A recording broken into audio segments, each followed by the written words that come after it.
আপনি আইনের শাসন চান, আবার মবকে উস্কান, তার মানে কি এইটা? নো, এটা বাংলাদেশে চলবে না। এটা যদি চালাইতে চান আইনের শাসন চলতে পারে না। এটা হচ্ছে পরিষ্কার কথা, ব্যাখ্যার দরকার নাই।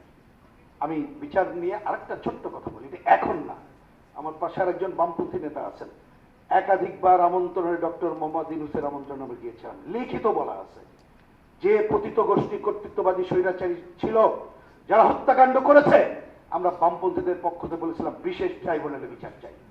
কিন্তু আমরা অদ্ভুত ঘটনা দেখলাম, আন্তর্জাতিক অপরাধ ট্রাইব্যুনাল, যেখানে ৭১-এর যুদ্ধ অপরাধীদের বিচার ওটা চলমান থাকতে হবে, এটা কোনো ক্ষমা হতে পারে না, চলমান থাকতে হবে। এটা না করে সেইখানে বিচার করা হলো। আমরা প্রথম দিন থেকে বলে আসছি ডক্টর মোহাম্মদ ইউনূসের সামনে, ঠিক করছেন না, প্রশ্নবিদ্ধ করছেন। অর্থাৎ এই ধরনের নানা ঘটনায় প্রশ্নবিদ্ধ জায়গা, ওটা তার মতো থাকতো। আপনি বিশেষ ট্রাইব্যুনালে বিচার করেন, আমরা অবশ্যই বিচার চাই, এত বড় হত্যাযজ্ঞ অবশ্যই বিচার করতে হবে।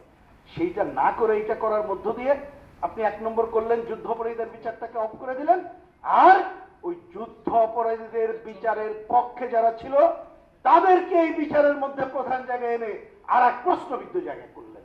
তার মানে ইন্টারিম সরকারের সামনেও আজকে বিচার বিভাগের স্বাধীনতার জায়গায় যেগুলো প্র্যাকটিক্যাল পদক্ষেপ নেওয়ার জায়গা ছিল, তারাও সেটা করতে পারেননি।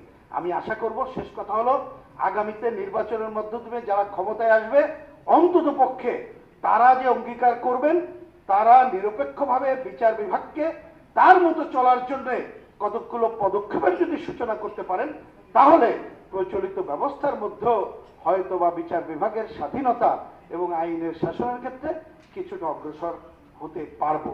আমরা সেটা দেখার অপেক্ষায় থাকলাম। ধন্যবাদ এবং সালাম সবাইকে।